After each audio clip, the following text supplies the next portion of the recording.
Cilia तो फेंकोलो बनारस हो पापा, लोढ़ावा फेंकेला खेत। सिलिया तो फेंकोलो बनारस हो चाचा, लोढ़ावा फेंकेलो खेत।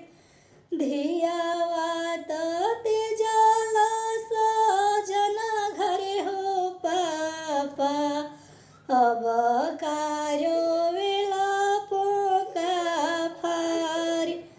धियावा तो तेजल सजन घरे हो चाचा, अब कारो वेला पोका फार। अतना बचन जब सुनले कमन भैया, पापा से अरज हमार। अतना बचन जब सुनले कमन भैया, चाचा से अरज हम। आधा ही धनवा पापा बहिनी के लिखित, हम बहिनी कइल जाई राज।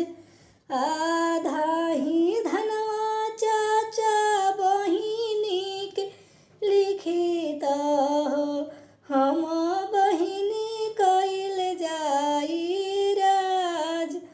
अतना बचन जब सुनले कमन पापा, बेटा से अरज हमार। धनमा दिहले बेटा बेटी नहीं रखबो, इहे बाटे दुनिया के रीत। धनमा दिहले बेटा बेटी नहीं रखबो, इहे